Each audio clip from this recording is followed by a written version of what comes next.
This episode includes sensitive topic matter. So before we begin, I want to let you know that there will be discussions about sexual assault and physical trauma. Some of what we share may be hard to hear, so please take care while listening. If you've experienced sexual assault or trauma and need support, you can call the National Sexual Assault Hotline at 1-800-656-4673. And if you are outside the U.S., please reach out to local resources in your area. You are not alone. Support is available. Hi, everyone. Welcome to another episode of Motivation and That. I'm Natalie. I am your host, and I am so excited to be here today with one of my friends, and I'm thrilled to be able to call you that.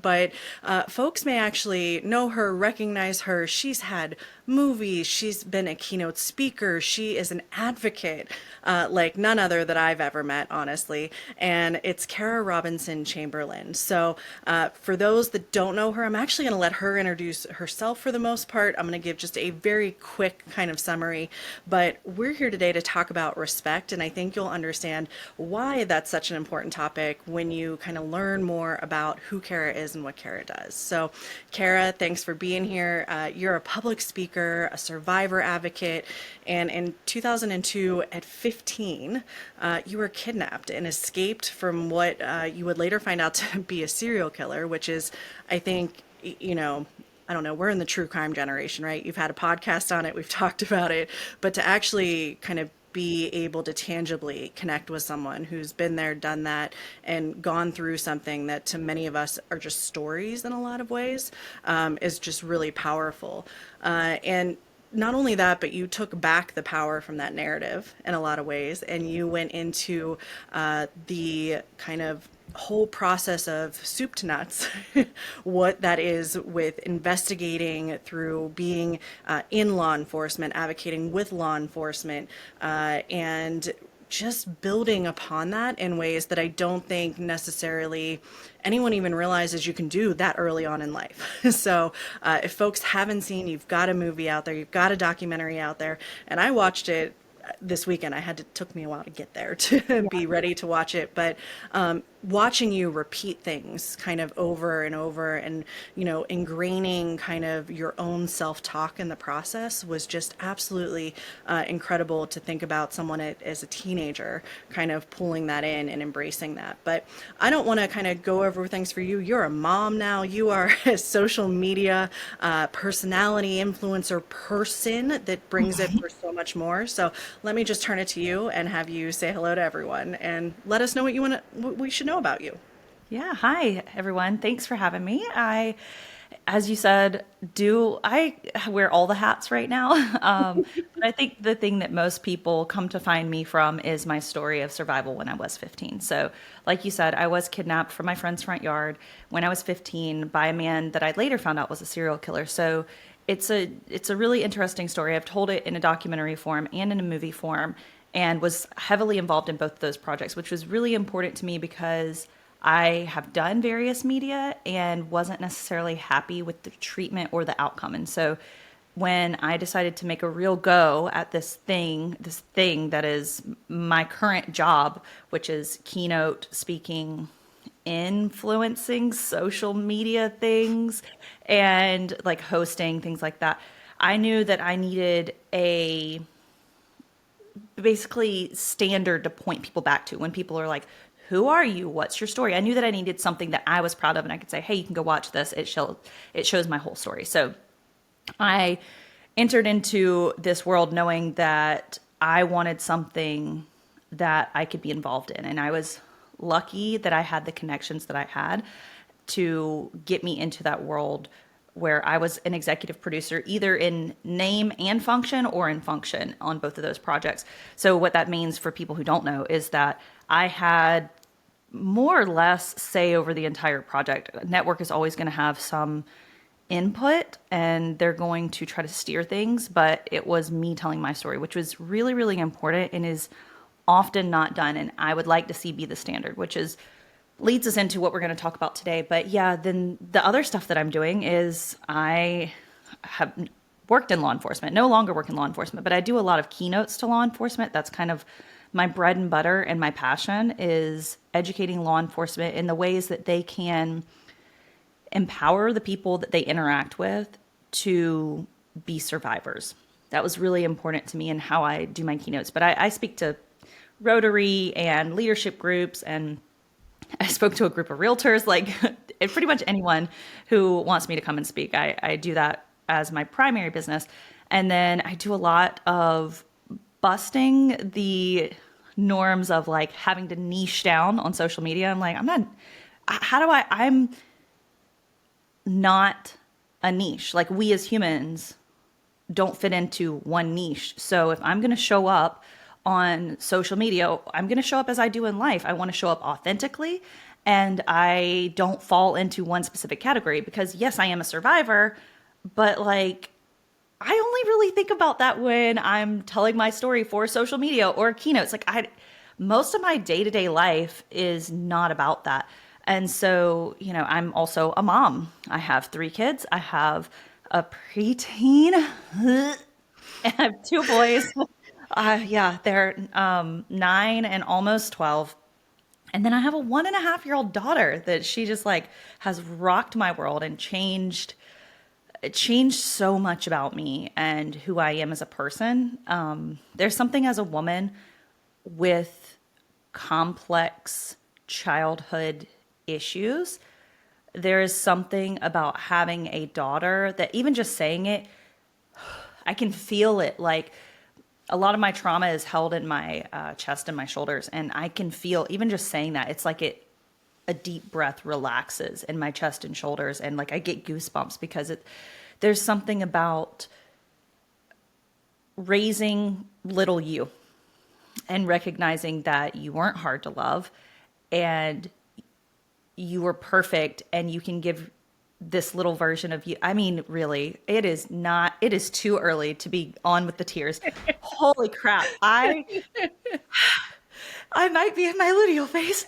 Oh Don't my worry. God. I mean, I know same. I'm over here with like the little goosebumps crawling up and stuff. I And know.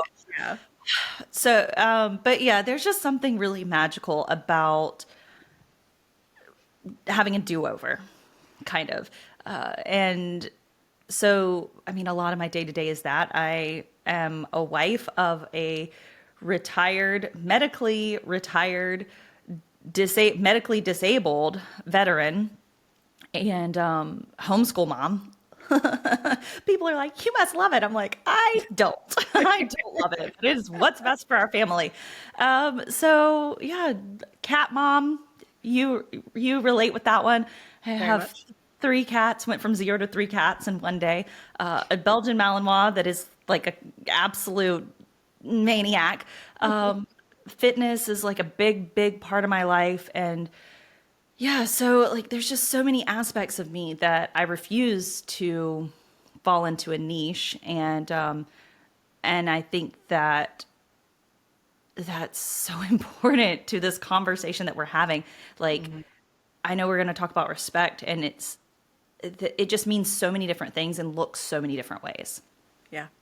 Well, and I think you touched on a couple things. So you and I actually met through a ambassador kind of position with a clothing company that neither of us are with anymore, partly because we were strongly rooted in what we believed in and what we felt was respect from a company to the people that they work with.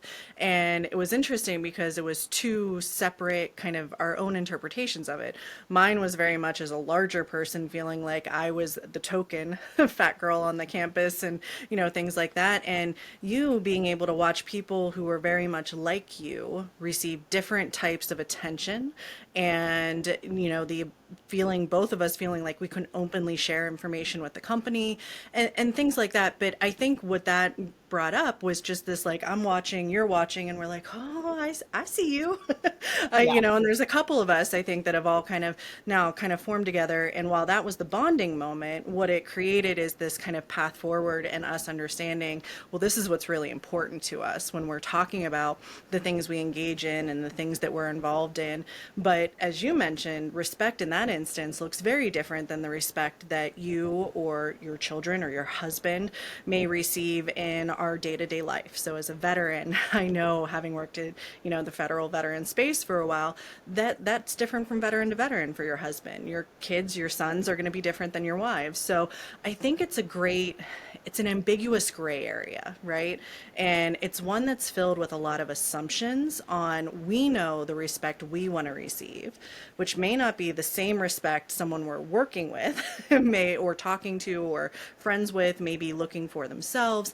And then it changes. I mean, I know, watching, again, back to what you've had influence in from being a producer, being able to see, especially, and we'll touch on this, the law enforcement piece, right? Of there's two very different dynamics you were engaged in, and one feeling one way, one the other. And having been there myself and having a friend who's been in a similar situation where you have two very different experiences with that. And you're a survivor, and in one case, someone's, I want to say, and I won't put words in your mouth, but for me, they're treating you like a child. They're treating you like, A well, victim. here's what you, right, here's what you have to do. But wanting you still to, like, fulfill this adult role in some way. And then the other ones who just come in and they're like, all right, you came to us. Here's how we're gonna mirror that back to you. And here's how we're gonna work with you.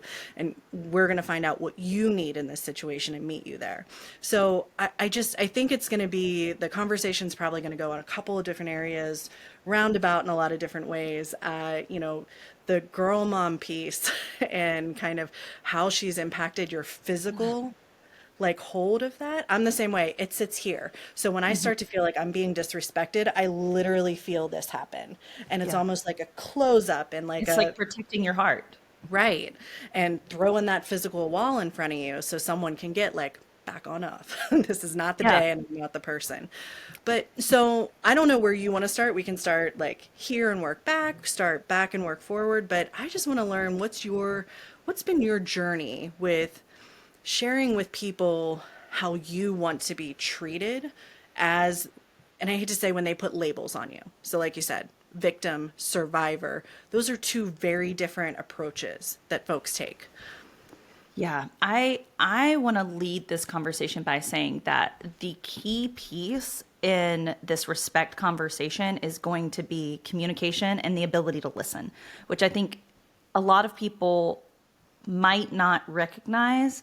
Hopefully, your listeners do, because hopefully they're a little more enlightened. But a lot of people might not realize that listening is a skill. It's a skill that you must cultivate. You Because I think a lot of us hear things and then we have like thoughts that ping off, and we're like, and then we like go down our own rabbit trails.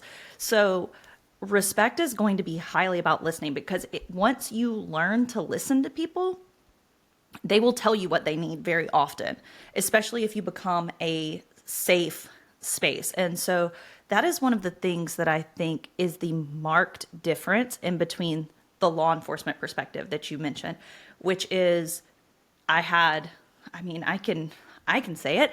I had one agency that, so let me say it a different way. So when I was kidnapped from one county and I was transported to the neighboring county. So when I escaped, I had an initial incident report from one county, and then I had a recovery investigation from the next county. The Richland County ended up taking over the investigation. And the other county, the sheriff, within 24 hours, was at my house and looked at me and said, well, you know that guy was going to kill you, right? You know you should be dead right now. At 15 years old.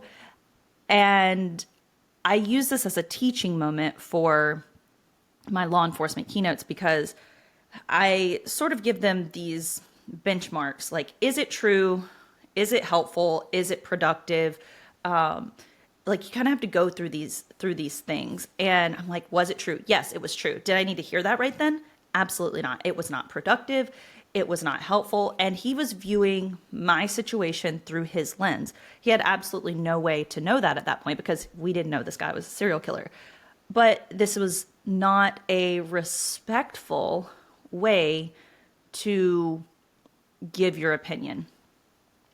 I think I was not maybe vocally saying what I needed, but body language can tell you a lot, right? I was so overwhelmed at that point. I mean, I had so many law enforcement officers that were in and out and so absolutely inappropriate. And then the sheriff of the neighboring county, he never said anything like that. He was just connecting me with all of the resources for victims assistance. He was giving me an award. Like I have a photo, I'll send it to you. You can put it in like the little show notes if you want. But I have a photo of him like giving me an award for courage and bravery. I have photos of him taking me to give an award to the two guys that took me to law enforcement. So he was always doing things to say, wow, the things that you have done are really amazing. And I have respect for you, because it's not always a actual conversation. It's sometimes a little more covert than that. So those are the simple things that can make a big difference. And when I'm educating law enforcement, what I try to help them understand is, like start by believing. Even I've had a situation in my personal life recently where someone I care about said that they were touched in a way that they were not comfortable with. And then someone that was, their parent said, but how do we know like that what happened really happened? Like, do we think that they're making this up? And I'm like, it doesn't matter. We start by believing. So with law enforcement as well, I always tell them you start by believing. You tell people like, I'm so proud of you. What you did was really difficult. I'm here to help you in whatever way I can. And so there's these little pieces that can be sprinkled into the conversation of even a law enforcement investigation. And I have like a little acronym that I use that it's trademarked, and it's like I give them resources and all kinds of things for what they can do to show respect to people. And it makes such a difference. I've gotten messages from investigators who have said, the one that I actually have it in my keynote, and I show it every single one, every single time I do my keynote at the end. It was from an investigator after I spoke in Biloxi, Mississippi, and he said, I work these kind of cases, sexual assault cases, every single day. He said, and I was able to use the words that you gave me when I was working with a 10-year-old victim. And I told her, I'm so proud of her, and it's really difficult, and like I'm a safe space for her, and I believe in her. And he's like, I've never seen the response that I saw. She looked at me and she smiled. He's like, I will take this into every single investigation going forward. And I was like, that's what it's about. Those moments right there. And so I think the biggest piece that I want to remind everybody about is it's listening. It's watching, it's listening to body language, it's listening to what people tell you and what they don't tell you. But if you're interested in showing respect to the people in your lives, that's where it starts. Well, and I think that's really powerful because as you were talking, and I'm thinking this is completely transferable to the medical industry, right? So where I've spent 15 years, and it's again a bit of a power dynamic. Law enforcement, they know the constraints in which they may be working in, especially children, younger victims, things of that nature, that are just coming out of the traumatic experience. It's a very different, as you put it, lens. And it's the same thing with medical, right? You go in, you're in pain, you're sick, you don't know what's going on. And here's this, physician, doctor, clinician who is educated, who knows this. They're almost a little deadened to it because you're the 15th patient that's come in with something like that over time. And it's why when you go in for rape kits, things like that, those folks are trained extra in how to work with individuals like that. But it's the same, I think, power dynamic is you've got this kind of authority figure, and then you've got someone else, and it's how patient will someone be trying to listen and, transcribe in their head what they're hearing into terms or to language that the person can actually ingest. And my own experience as a teenager with law enforcement, I talked about on one of the last episodes. I found out later that the cop that I disclosed my mom had been beating me basically, and he said, well, you have to go to the hospital. And it would have been different had he just said, I'll take you, like, we'll take you Right. to the hospital, we'll be with you, that will give Or legitimacy. what's even better is education around it. So Mm, next steps would be we would like for you to go to the hospital. Is that something you're comfortable with? Because we can help you get there. Like right. it is simple language. Like it's more words. I get it.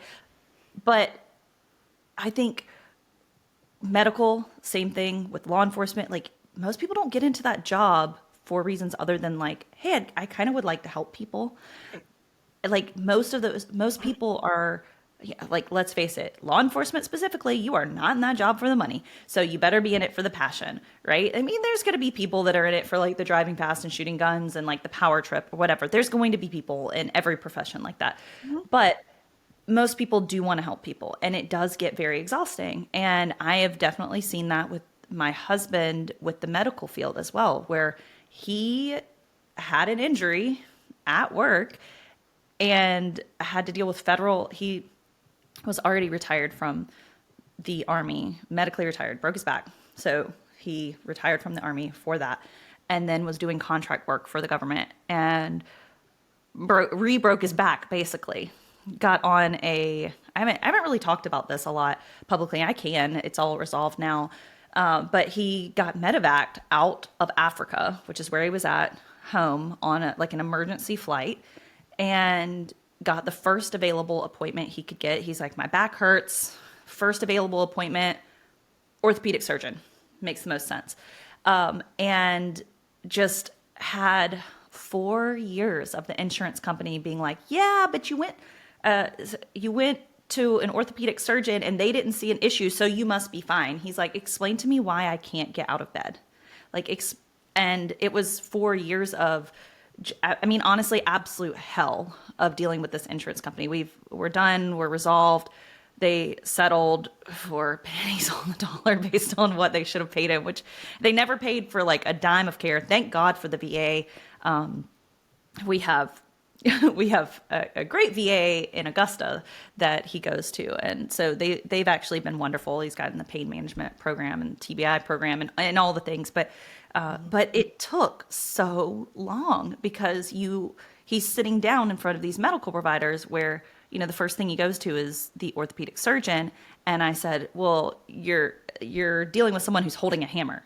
And they don't see any nails, so they're like, we don't know what to do, right? Because there was nothing overtly wrong with any of his vertebrae, Mhm. basically.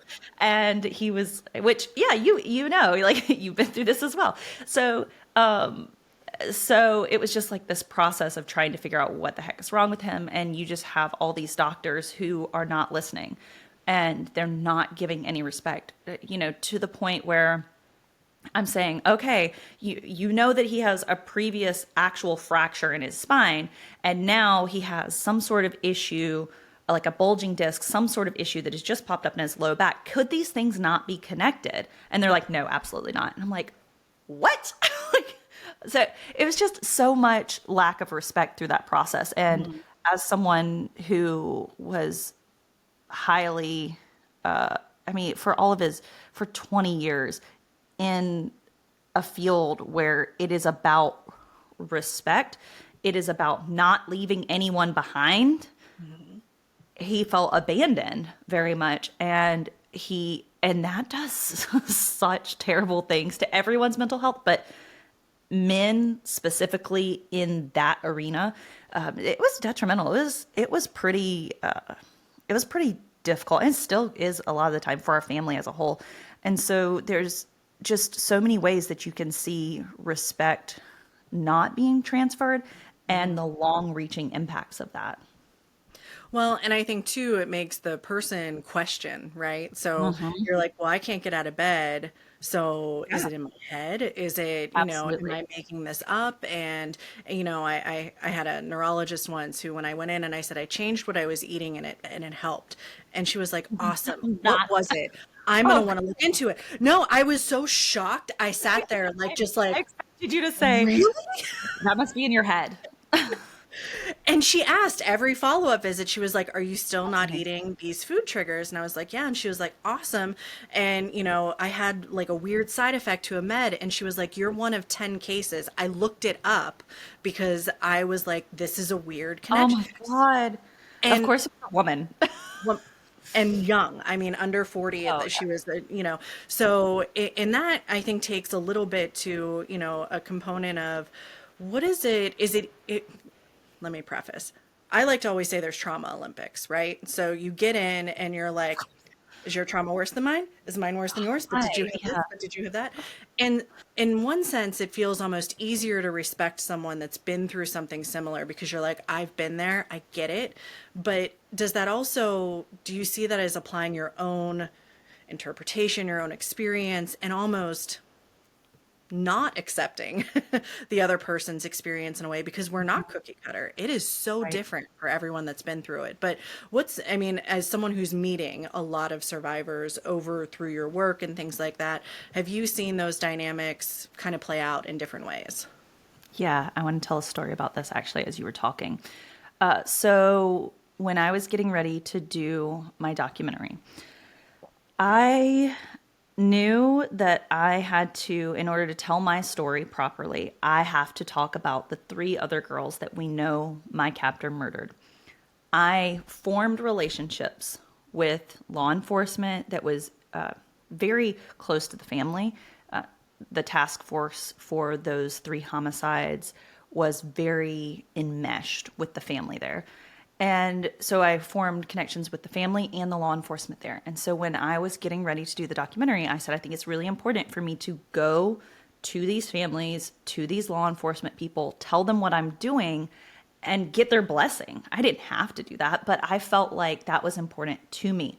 And one of the things that was really important to me, and something that I do in my keynotes, is that when I tell the stories of these three girls, they are not just names that were murdered by this person. They were fully fledged humans. They were not a niche. They were not just a murder victim. They were girls with futures and dreams and interests and hobbies and friends and people who love them. And I want to talk about the humans that they were, not just the worst time of their families' lives and the end of their lives. And so I sat down with one family. I told them that. I said, I would really like to get your blessing. I explained why I'm doing it, which is what I've already said, and one family said, that's amazing. 100%. You have our blessing. We can't participate for our mental health. It's not something that we're able to do, which I was not asking them to do.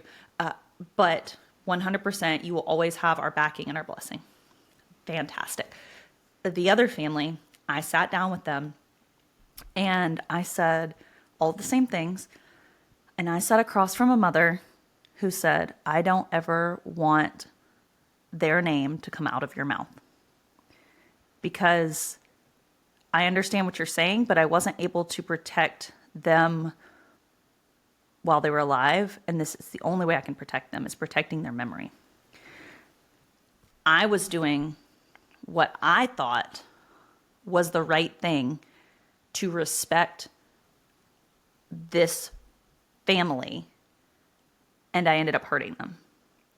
I sobbed for probably 48 hours straight. It was the worst feeling, but it's a perfect example of how everyone is so incredibly different. And then at the end of the day, they came back and they were like, well, we weren't saying that you don't have our blessing. And I had to work around how do I respect their wishes, but still do this project in a way that makes sense. And I had the respect, I had the trust, I had the involvement from my production company in which we were able to do that in a way that I think turned out perfect. But there's just so many things that look different. And even when we are doing our best, we're gonna screw up. Mm-hmm. And I think it's important to remember that and just continue having those conversations.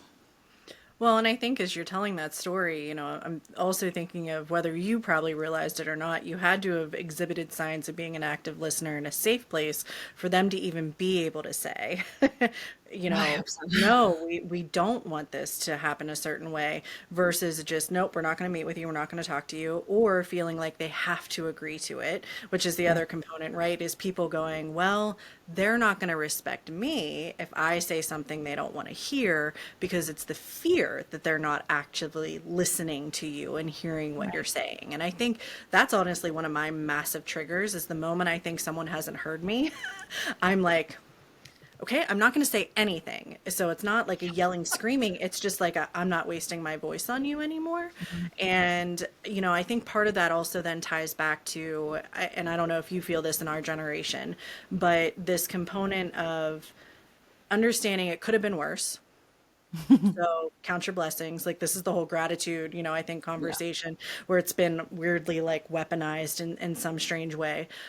Or, just going, well, I was a part of it of somehow, or I could have done something different, or, it's that whole retrospect of wanting to add new variables to a situation. And almost, I think for me, it's a survival guide of minimizing the trauma to yourself. So then Yeah. you feel like you can kind of move on and get back to life or whatever, versus taking the power of the story and the narrative. And that's what I think you're a fantastic example of, is taking that power, taking that narrative. And, I'm excited with, your daughter watching as she grows. I think it's even going to be more of a development of that story because as you said, it's like it's a chance to kind of actively do what now maybe, hey, I needed this back then, or this is, what I was seeking, or, I have a chance now to pay it forward in a way to your own, Yeah. love. But just as you're, I guess, thinking back on that a little bit, have you at any point caught yourself minimizing your experience or your role as a survivor in order to feel like maybe be more respected, or wanting to yell it more to be like, no, you don't understand? Like, what's been some of that dynamic for you? I think the most notable for me is, first of all, I always feel so awkward when people are like, "Oh my God, what you did is so amazing." And I'm like, I don't feel like that. Like, I have learned to accept it, what other people say. But for me, it was survival. And I think for most people, when you go through something where you literally are surviving and you get on the other side, you don't feel like, "Oh my God, I did something amazing." You were like, my choices were die or don't. Like, it was not this amazing thing that I did. I just didn't die. And I understand it's more than that, but I think the biggest thing for me is I was in the academy and we had, and this ties into actually, it's a two-part story. So when I was in the academy, we had someone come in and speak when I was in the law enforcement academy. Obviously, I'm like, I might need to clear that up, but law enforcement academy for becoming a deputy at the sheriff's department. So we had someone that came in and he told a story of how he was essentially chasing a bad guy, came around the corner of a building, and there was someone standing there with a gun. He got shot with a 22 point blank range to the head, and the officer did, and he was out of radio signal, and so he walked himself to a road that was like a mile away where he knew he had radio signal, and they played his call to dispatch, saying, it's so eerily calm after he's been shot in the head. "Dispatch, this is officer such and such. I've been involved in a shooting. This is my current location." And I remember listening to the story and thinking, holy shit. I can say shit on your podcast, right? Yes. Okay. I remember thinking, holy shit. If I got shot in the head, could I walk a mile and make a cool, calm, collected call to dispatch, or would I be hysterical? I'm like, I don't know if I could do that. And then, a day or two later, I recognized that a lot of people hear my story and they think the same thing. And so here I was minimizing what I did and glorifying what this person did. And then a few years ago, I was on Marcus Luttrell's podcast, and we get done, and he's like, "I just have to tell you, like, what you did was so amazing." And the irony of Marcus Luttrell telling me that he's inspired by me and what I did. He's like, I just don't know if I could do that. And I was like, are you kidding me? I was like, I don't think I could do what you did. So here is this person who has this amazing survival story. He's literally like the only person that survived this horrific incident, telling me that he's minimizing his thing and glorifying what I did. And so I think it's very normal to have these comparisons. And I get it in my inbox all the time. Well, what I survived wasn't as bad as what you did. But, and I just want to encourage you that there's no as bad as. It's, if it was difficult to you, it was difficult. So respect your journey, respect your story. That doesn't mean, I think that our generation, as you touched on, has all of these things that we don't recognize where it's, oh, it could have been worse, or it's like this toxic positivity. I think it all kind of falls under this toxic positivity umbrella. And it's like, because most people are not comfortable with being uncomfortable. That's the the gist of it. And it's like, well, it could have been worse. And I think it's very difficult for a lot of people to sit in difficult feelings. And that includes us sitting with our own stuff. And so we can minimize our own stuff and glorify someone else's because we just don't know how to not compare, and we don't know how to sit in the difficult stuff sometimes. And yeah, I mean, I think it really does all come back to this respect piece of, like, if someone is going through something difficult, I mean, someone I love is currently in the midst of something very difficult, and I am trying to encourage her to remember that more than one thing can be true. So, like, you can respect someone else's story of survival and yours. You can be so happy that something happened, but still be so sad about something else. We are dynamic. We are multifaceted, and you can be more than one thing at a time. I feel like it just keeps coming back to that. And so I think that it really does all tie back into respecting all of those pieces of yourself. Yeah, it's very much a yes and versus a no but. And I think that's more and more, coming to fruition. But you led right into kind of one of the main components as we shift into reflections and stuff. But there is an intricacy that exists in a world where you put yourself out there in a way that wasn't possible 15 years ago. Social media has created this lifestyle of, like, comparison on steroids. Yeah.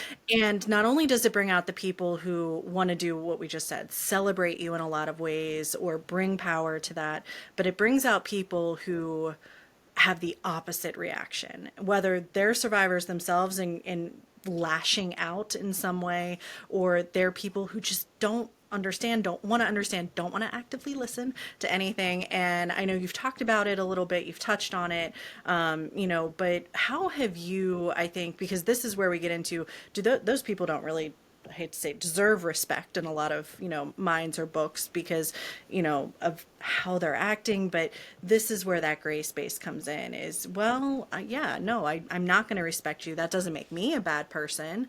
And how much energy do you even put in responding to things like that? So I know it's been something you've worked through. So what have been some of your experiences as someone who, as we talked about before the show started, wanting to share and improve things, therefore needing to put yourself out there? You become this label of influencer, and then there's backlash that comes flying at you. I think it's a hierarchy. I think it's remembering that first and foremost, it's like you respecting yourself, and then like the people that you love and care about, like it's like ripples in a pond, right? Or a pyramid, however you want to look at it. They're like, you don't need to give your energy and your respect to the people that don't matter. Like, I hate to say that, but one of my friends has currently a really cool video that's going viral, and she's getting just so much hate on it. She's a real estate agent, and she's like, all these people are like commenting, and they're saying that this listing is so overpriced, and it's like making her spiral, and it's making her second guess herself. And I'm like, well, you need to turn off the comments, don't read them, because I've had so much of this where, I think that I entered into the world, maybe I kind of like, let's say it maybe a different way. I earned virality once I had already had enough confidence in who I was and what I was doing that it didn't shake me. Because I get comments all the time. People, I mean, honestly, probably the most common is, wow, you're just making it your whole personality. And I'm like, I wish I couldn't. Like, it's the only thing people want to talk about. I'll make a video about my hair and people will be like, how did it feel when you were kidnapped? I'm like, bitch, God. Like, Yeah.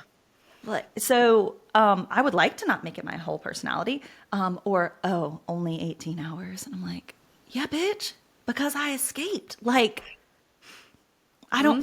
So, I mean, I get a lot of that. And honestly, my response at this point is to challenge those people, because I think a lot of the time these people who have these types of responses, they're used to just being able to say whatever they want to whoever they want.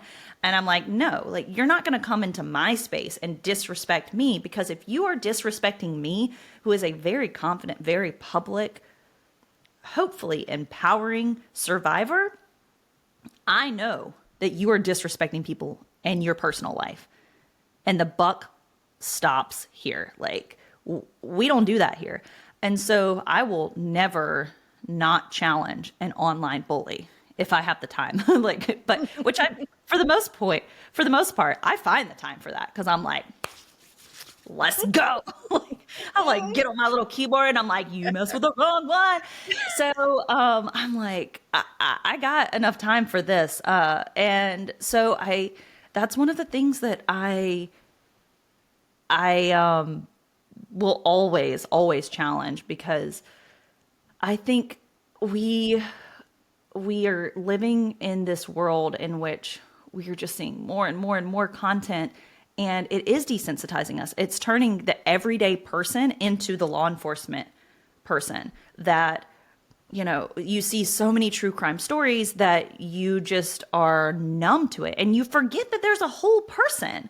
Like, that hour of your life in which you just watched that documentary or that movie, that was the worst day of someone's life. And you enjoyed consuming it. And I think people often forget that there are real humans. These are real people that are at the center of these stories that deserve your respect.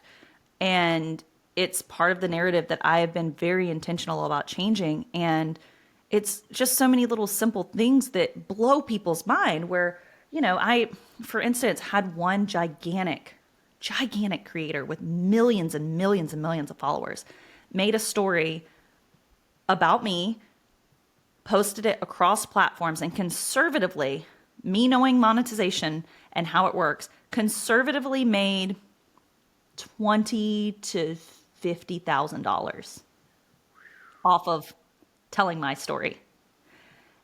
Did not tag me. A lot of people still found me, did not ask permission, did nothing to point back to me. That's not always possible. I recognize that. However, if you are doing research for your story and you Google my name, the first thing that comes up is my website. Not right now, but the first thing that comes up is my website. So I am and then like the second thing is my Instagram. So I am very, very easy to find. So the fact that you did not do that is negligent. And if you look at any other realm in which someone is telling someone else's story, let's say you did work and I'm now going to pass off your work as my work, and I'm going to get paid for that work. That's extortion. So why are we not extending that same level of respect and care to telling survivor stories that we would show to any other thing. And so when I tell these stories, I'm like, it's not about the money. Like, it is about the respect of, I know you're making money. So, like, it just feels gross. And I have been having these conversations for 5 or 6 years at this point. And when I first started, there weren't a lot of people that were talking about it. And people would hear these stories on social media and they're like, wait, that is gross. And I'm like, yeah, like you never thought about it because you're consuming like hours upon hours of true crime podcasts every day. And you're not considering that the people that are making these podcasts are living in millions of dollar houses in the Hollywood Hills. And they're not paying people. Like, that doesn't feel gross to you? So, I mean, I actually was on a very popular podcast that did something similar to me. And I challenged them on that. I was like, listen, this is what ethicality demands in these types of things. And I didn't want to do that podcast, if I'm honest, because there was a whole lot of ethicality stuff behind the scenes that was going on that I knew about that wasn't made public yet. And I was like, but I have the possibility to change a lot of people's opinions about what this conversation should and could look like if it were done in a respectful, ethical way. And so many people have heard that and sent me messages and said, wow, you really changed the way I thought about this. And I was like, well, it was worth it then. Mm-hmm. Well, and I think you bring up something really interesting, and I mean, only been now a month, doing some of this on my own and getting away from corporate life and trying to realize all of the protections that you need. And ChatGPT and I, best friends when it comes to like website terms of use and privacy statements and all of the stuff, like how do you copyright something to make sure that those protections are there? Because it's the silent, invisible components that allow you to maintain the ownership and power of the story that you have in a way that lets you be the anchor point, right? The author of all of that. So I think that, and I'm always a proponent of if you hate what someone's putting out there so much from like an influencer, so if they feel like the need to, like they can unfollow buttons are really easy to do. And, so I think just like scroll past it. Like you don't have to take the time to type a little comment with your little tippy tappies. well, and if it's invoking that much of a guttural energy from you, the question is, what are you seeking by kind of continuing to put that in front of your face and then needing to tell people? It's like a weird cry for help, but we are not here to therapy anyone at this point. Right. We're here to manage ourselves. Not my job. I like not my sink, not my dishes. They are not mine to worry about. So I love how, this has shifted. What I think it brings up is how many variables come into play in every unique situation that we find ourselves in. And to your point, what you said at the very beginning is you don't even know what those variables are unless you really listen. And that means keeping your mouth shut for a certain amount of time so that it can get in and process, and then you can speak. And I mean, I saw this yet. My husband and I got into it yesterday because I had a moment where I said, "You are not hearing me." And I just kept interrupting and interrupting and interrupting. And it wasn't until we kind of stepped aside and we said, okay, you're going to finish what you're saying, and then I'm going to say something. And, just rules to kind of put in place. And I think they're healthy, to have that. But so as we look through kind of everything that we've chatted about, one of the things that, I had two kind of end note takeaways to challenge you with, which was what were kind of two pieces of advice. So for someone that's trying to figure out, I think we hit this already, how to respect other people, but also those on that receiving end. So if you're feeling like you're not respected in the way that you're looking for, are there some quick questions, some quick tidbits, reminders that you can kind of take no matter which end of that conversation you might be on? I think two things are most important for this conversation on either side. First is to do some introspection, figure out what your I wouldn't even call them boundaries, I would call them guardrails more than anything, where your guardrails are on your respect. Because if you don't know, you don't know. And you're going to find yourself being triggered by what people say. And you're being like, why is this? I mean, I had this situation recently. I had like a complete freaking meltdown. I came home and my husband had like moved everything and painted the whole inside of the house. And I lost it. And I was like, why I was like, ChatGPT, why am I melting down? Like, why am I literally in the shrimp position in my bed on the verge of tears? So I had to do some introspection because I recognized that it felt disrespectful for me for some reason. And why was that? And so you need to know where your guardrails are and you need to be able to communicate them effectively. If you don't feel confident doing that, then you're going to be triggered a hell of a lot. Like it's going to happen. And then the flip side of that is you need to be willing to listen to other people and what they're saying because they actually might tell you things that you recognize. You might hear someone say something and it's like light bulb, that's it for me. And I feel like everyone right now is ADHD. I don't know a single person who's not ADHD. And so I think one of the things that I personally have had to learn how to do is I have this issue where I'm like, oh, I hear you say something and I relate to that. Let me tell my side of that. And most people are a little ADHD and don't get too offended by that. Or it's, I will forget if I don't say it right now. So you take notes, like whatever that looks like. Like take a little discreet note and be like, I want to circle back around to this because you want to respect like your own opinions.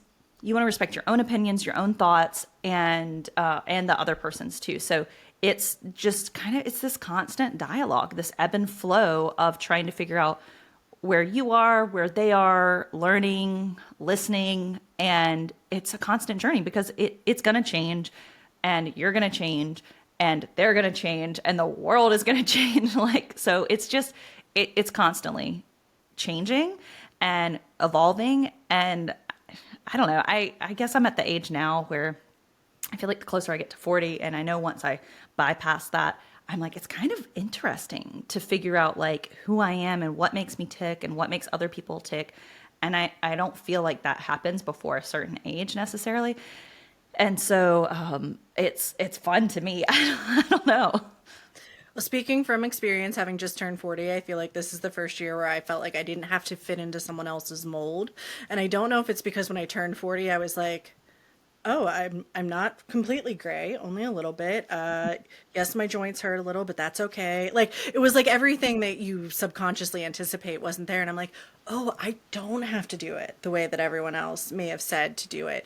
And I think that's also, kind of the last thing I really wanted to touch on was this idea of giving grace and taking that defense posture down when it comes to yourself more than anything. So Yeah. ADHD, we hyperfixate like no one's business. And I will think about that time when I was 27 and like I cut someone off in traffic and I probably ruined their day and they hate me. And it'll just like kind of spiral. And then you'll think of every other time and it just grows and grows.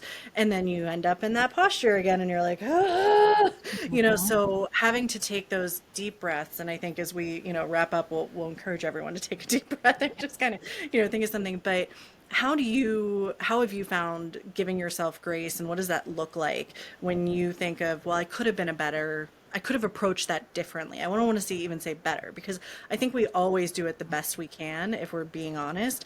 And hindsight's 2020. But you can't apply that when you look backwards because Right. there's nothing to change.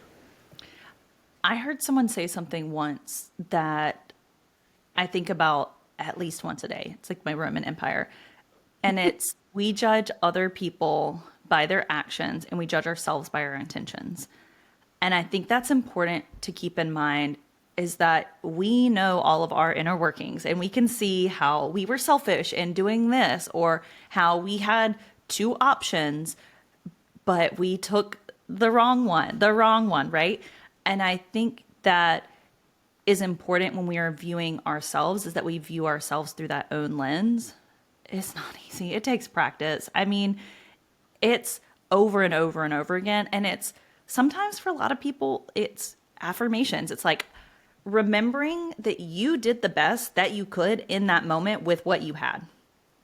And so maybe that's something that you just have to like ingrain in yourself. Like something that I come back to time and time again is like if on a scale of 1 to 10, you only had like a little bit of energy. let's do a scale of 1 to 100 because a percentage makes more sense. Mm-hmm. Like if you only have 30% of yourself to give today, like that's all that you have, and you gave 30%, you gave 100%. And sometimes like people are like, wait, what? So like I'll say it again. If you only had 30% and you gave 100%, you gave you gave all of it. You gave 100%. It's like if I only have 3 cookies and I gave you 3 cookies, I gave you 100% of my cookies, right? And so I think it's like I tell my kids this all the time because my oldest especially, he beats himself up and with school a lot. And I'm like, all I want you to do is the best that you can do today.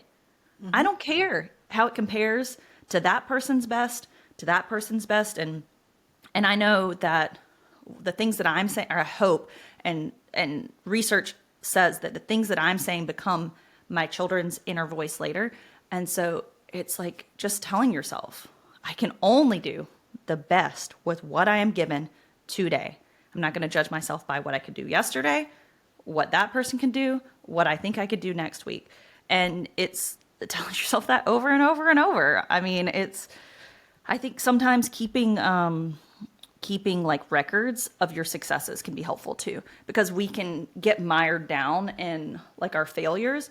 And I mean, this is actually for anyone who's like spiritual, it's a biblical principle of like keeping Ebenezer's. It's like when they were wandering in the desert, they would keep like these basically tokens, momentums of God's faithfulness. And so it's like something that's transferable to life. It's like keep a journal of your wins, keep a journal of like your gratitude, your happy moments, whatever that looks like for you, so that when you have those moments, I do this with my keynote speaking. And with my social media, I have a folder on my phone with screenshots of my wins.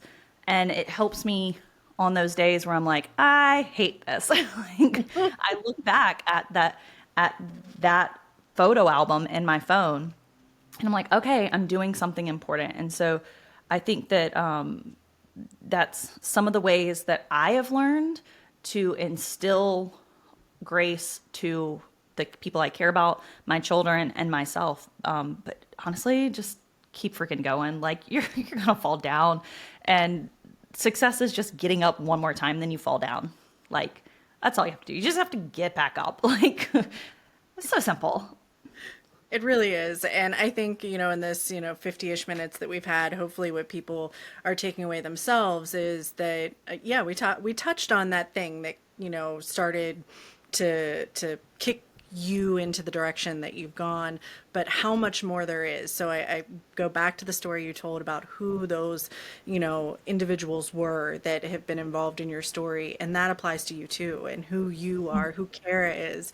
And, if you've been listening to this and you're like, okay, I need to hear more. I want to hear more. Or I'm in a hospital and we need someone to come in and talk to us, especially right now where there is fear of, will my care continue? Is my hospital going to stay open? Do we have enough primary care doctors? Like all those things. I think that's where messages like yours become so much more powerful, because they ground us in a lot of ways. And they bring us back to the basics of how do you connect with people? How do you listen to them? Your keynote information is available on your website, KaraRobinsonChamberlain.com. You're working on some amazing things. So by the time we get this up, the website will be, back up and updated. Your social media is out there. There's snippets of some of these great nuggets that are always available if people are interested. You interact with your followers in just absolutely amazing ways. And you have some of the best skincare recommendations. If you're watching the video, Kara's skin is just glowing and unreal for someone that was It's like, my trauma coping mechanism. Don't worry. People are like, what do you do for skincare? I'm like, you don't want to know. It is so extra. I'm like, literally every day I look at my husband and I'm like, I'm so low maintenance. As I'm like standing on my vibration plate and wearing my red light mask. I'm like, I'm so low maintenance. well, you So influenced me to get a vibration plate. I have one. I've been on and do you off love from my it? knee. I love it, and it's so funny when I get off. I can tell like because for folks that don't know, I have a lot of knee issues, so I've had fluid kind of building up in my knee area, and I'm like, all right, we just need to shake the fluid loose. But It feels so good. yeah, and I mean, I have arthritis through that whole left leg, and so I think the aggressive yet gentle, slow Hmm. component has helped really stabilize a little bit. So, and there's a huge variety of vibration plates out there. It just makes me think of the 50s, where the ladies were on the I know, plates. with the belt. Yep, it Uh, all comes back around. I know, I know, I know. Yeah, I mean, I love a gadget. What can I say? I love a gadget. I got all kinds of gadgets and tools and things. Like as I'm looking at my husband's like cart of pain management gadgets and tools that's right in front of me. He's got from the VA. I'm like, oh yeah, we got gadgets. Like people come over and they're like, oh, I'm in my neck. I'm like, you want a thing? We got things. Like, we got all the things. You stand on the vibration plate. You want a massage gun? We can cup you. We can put like we got everything. But we got red light. I don't know what you want. So yeah, I'm always trying to make recommendations that are like authentic to things that I actually use, and whether that be skincare, which is my primary self-care coping mechanism, or vibration plates. I'm just out here being real, defying all the niches. Like serial killer survivor, but look at my skin, Buffalo Bill, and dark humor. Right. I, I mean that, and that's my coping mechanism. Don't worry. The animal rescue thing that you've started to touch on, we have a thing. I'm going to have the rescue owner on a future pod, where we play alive or dead, and we send a picture of a kitten that came in really bad shape, and we're like, did it survive or did it not? Like, it's horrible. But I mean, it is how you kind of navigate through things like that. So if you want more nuggets like that, more recommendations of authentic things, again, Kara out there on Instagram, TikTok, all the things, follow, hit her up on the website. If you are from my medical community, again, I cannot say enough. I've told Kara a couple times, I've got conferences that I think we should pitch you into, because the discussion really, I think, pulls us out of our mindset of, do we have enough revenue? Do we have enough RVU codes? Do we have enough this or that? And it becomes about the person, and I'll just circle all the way back to what you originally said.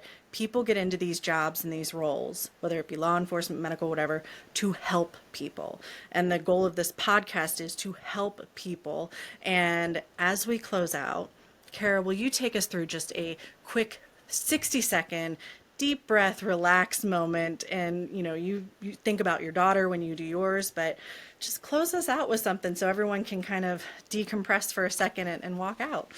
Yeah, my favorite breath work, like parasympathetic, which is your rest and digest tool that I use. It's simply your exhale being longer than your inhale. So we'll breathe in for 4. We will not hold because that's triggering. And then we will exhale for 8. Okay, so ready? And inhale 1, 2, 3, 4. Out 2, 3, 4, 5, 6, 7, 8. So you can repeat that as many times as needed, and that actually will trigger your rest and digest. It's the opposite of your fight or flight. So use it as many times as you need. It's a wonderful, wonderful, easy thing to do. I love it. Well, Kara, thank you so much for taking your morning, being on the show with us, and hopefully you get a new batch of people involved in supporting the amazing work that you do. And I hope that you and the little ones have a really good day and enjoy everything. And thanks again for being here. Of course, thanks for having me.